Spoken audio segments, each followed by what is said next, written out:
So let's talk about, probably the most important step is going from problem statement to MVP. So how do we go through that step? And the critical thing you want here is unity of command. You want the organization to understand and commit to the approach you're taking in incrementally choosing which of these specific futures to invade, and then focusing on them and incrementally invading those futures in that sequence.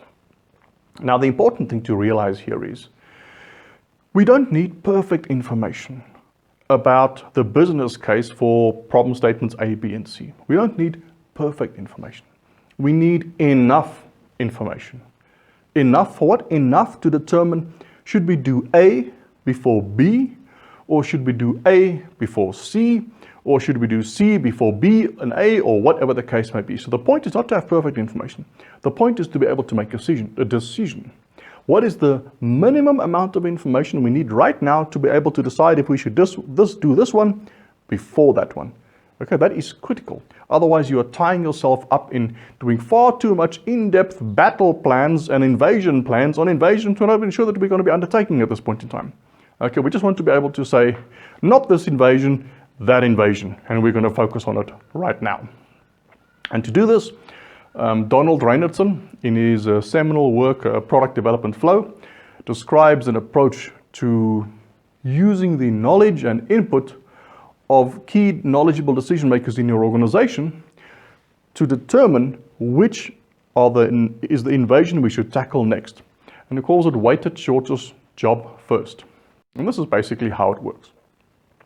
So for each of these problem statements with a potential solution inside the problem statement, we look at it and we say, okay, let's score these different potential futures that we can invade.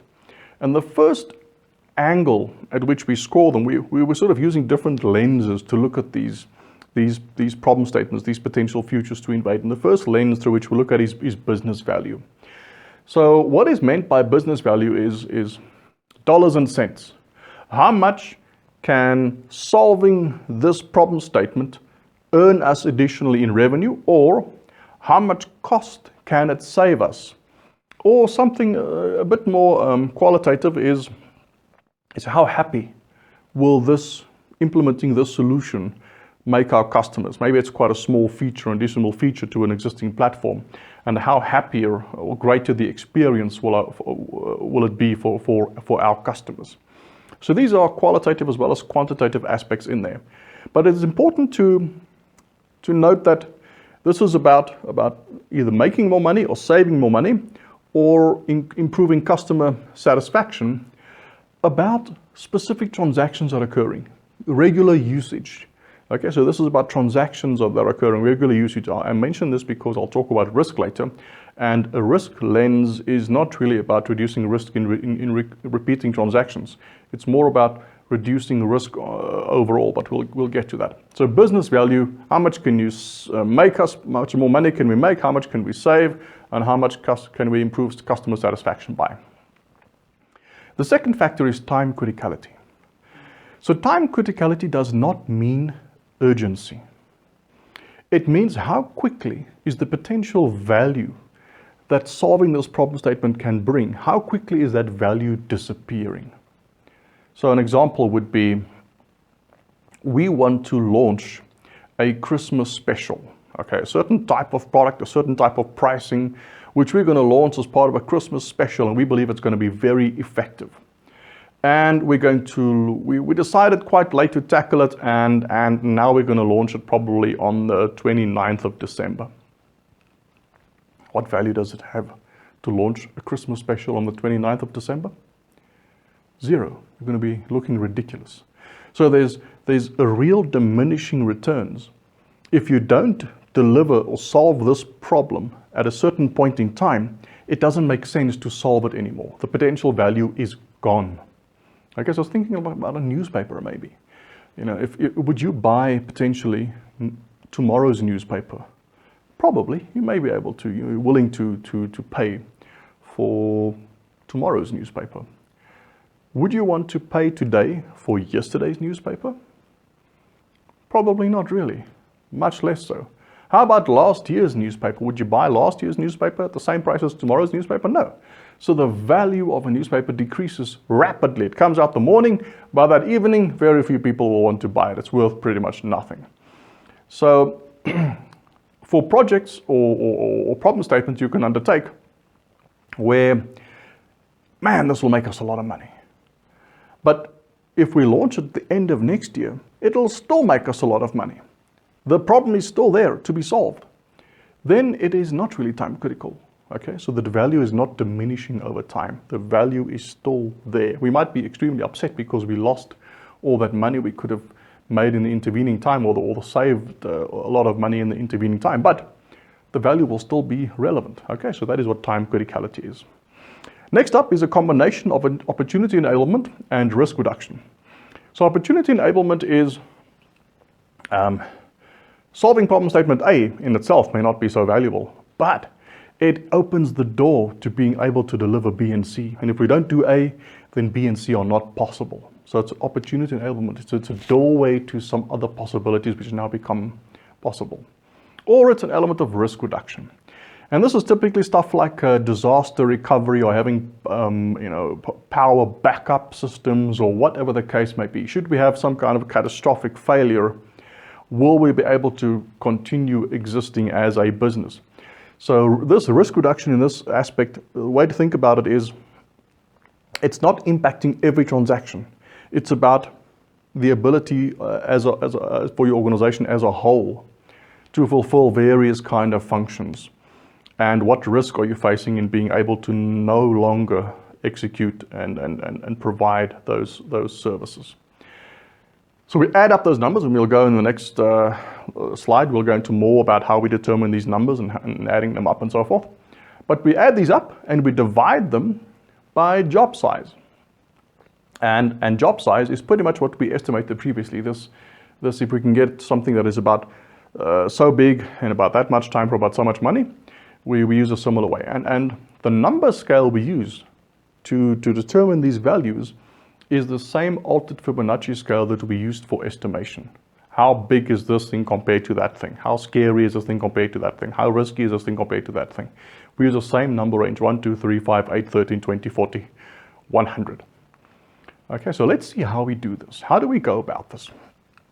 So the first thing we do is we get our knowledgeable decision makers into a room. And these are the people who have the knowledge and the decision-making power together to decide, should we do A first, or B first, or C first, or D first, or E first, or F first. So there are, of course, champions for each one of these. And those champions need to be in the room, as well as associated stakeholders and decision makers. So you could have 20, 25, 30 people in the room. Now, the first thing we do is we present the problem statement and proposed solution for each of A, B, C, D, E, and F to the room. So the whole room understands the different problem statements and understands the value associated to each of these problem statements. So that everyone has a good understanding of what is involved and what are the potential benefits. And this obviously includes our standard problem statement template and solution, as we saw in a couple of lessons back. And it needs to be standard, so it's easy to absorb, and we can quickly go through A, B, C, D, E, F, G, H, similar information, similarly presented, and we can absorb that information easily. And this can include quantitative as well as qualitative information. If you want to do internal rate of return, or return on capital, or budget projections and revenue projections, Excel spreadsheets and PowerPoints, and whatever the champion of each of these problem definitions want to bring to this forum, they can do however they want it, but they need at least that standard problem and potential solution statement. But they can back it up with whatever other kind of information they want to back it up with. But each champion gets, let's say, 15 to 20 minutes to present their case to this forum. After we've gone through each, what we do now is we vote. And as we did with the features and being able to relatively size features, we need a stake in the ground, something to compare to. So let's take one of these project definitions, which we believe the solution is not that difficult. It's a smallest one compared to others. And sorry, I need to restate that. Similar to the way that we think of the problem definition and its complexity in business risk, we can also think about it in terms of business value. Okay, so which one of these do we think probably will have less business value? Okay, well, let's give it a 2. And don't worry, whoever that champion is, your opportunity now will be to fight that it's not a 2 and that something else is actually a 2. So 2 is saying our stake in the ground is project B with a 2 in terms of business value, how much money we can make more, how much we can save, or how much happier we can make our customers. And now we take C. And everyone is given cards with this number range on, and we say, how valuable in terms of business value does everyone think solving problem statement C is compared to solving problem statement B? And people pick a number that makes them feel warm and fuzzy. And on 1, 2, 3, they all hold up the number that they have chosen. And maybe some have said 5, others have said 1. And we can say, Susan, why do you believe solving problem C is much less business value than solving problem statement B? Well, because of X, Y, Z, and P and Q. Aha, okay. And John, why do you think it's so incredibly valuable? Why do you think it's a 5? Why do you think there's more than twice as much value in doing C as compared to doing B? Well, because of X, Y, Z, P, Q, and so forth. Sharing of information. Once information has been shared, we say, great, everyone take that into account. If there are questions, ask questions. Great. Okay, take that information into account. Let's vote again. 1, 2, 3. So we share information and vote. The whole room votes. So the champions of A, B, D, E, and F, and the champion for C all vote together about how much business value do we think C offers compared to B. Okay, so this is a great exchange of information, and it's open and fact-based and clear about what is going on. And we continue in this vein, voting the relative business value of each one of these potential futures to invade against each other with a good sharing of information. Now, once we've done business value for all our potential problem statements, then we do time criticality. Now, time criticality is often a 1. Not everything is time critical. They may be urgent, but they're not necessarily time critical. So maybe we agree that A is time criticality of 1, and we use the same voting approach. So, how time critical do we think B is with respect to A? Well, it's, John, why is it so time critical? And Susan, why is it not time critical? And so forth. And what we do here is we don't get full agreement. Full agreement is not the goal here. So if 70-80% of the room says it's an 8, and 2 people still say it's a 20, sorry, the room has decided. We're like the open source community here. We believe in rough consensus and running code. Simplicity, massive force, economy of force. The enemy is approaching. We can't debate this all day long. With the best proposal, the business case has been presented. We've discussed it. The forum has decided, and that is it. Okay, we'll talk later about how we actually provide safety for those folks whose projects don't get promoted, whose problem statements don't get the innovative capacity assigned to them that they would like. So we continue in this, and we agree relative time criticality across these different potential futures to invade. And we do the same for opportunity enablement risk reduction. And what we see here is that D was given a score of 40 for risk reduction. And that might be something like, we have 1,000 people in a call center servicing customers doing hundreds of thousands of calls, and we don't have any power backup. And should we have a power failure, that whole center is dead and we can't service customers. That is such a huge reputational risk for us. It is an extreme reputational risk. Doing it is not going to give us more money. It's not going to day-to-day make us more money. It's not going to save us money day-to-day. Customers most of the time will not realize that we have power backup. They will not experience anything. So that's why D, in terms of business value, is a 1. D in terms of time criticality is also a 1, because if we put power backup, battery backup in place next year, it'll still be a sensible thing to do. It won't suddenly disappear as being a sensible thing to do. It'll still be a sensible thing to do, as sensible then as it is now. So in terms of time criticality, it also gets a 1. But in terms of risk to the organization, it gets a 40. It doesn't impact any specific transaction, but if this risk occurs, it'll flatten the entire organization. So this is how we think about risk with respect to business value. There might be item E, which has got business value of 40, okay? So we do a relative voting of opportunity enablement as well as risk reduction across these potential futures to invade. And just looking at B, we see it as quite a high score, 8. And let's assume that this was for opportunity enablement. So it doesn't give us that much business value in itself. It doesn't make us a lot of money. It doesn't save us a lot of money potentially. It doesn't make customers very happy. But it is time critical and it opens doors to somewhere else. Okay. Now we add up all these scores. And then what Reinersten calls that is the cost of delay. So this is how desperately we should be invading this future. Okay, to provide value to ourselves and organization and society. And now we divide this by job size, which is using our knowledge workers, the folks that will have to put the solution together to give their opinion about how scary, complex, big do they think solving this problem definition would be with respect to, relative to this problem definition. And we choose again one which we think is the smallest one, give it a 1.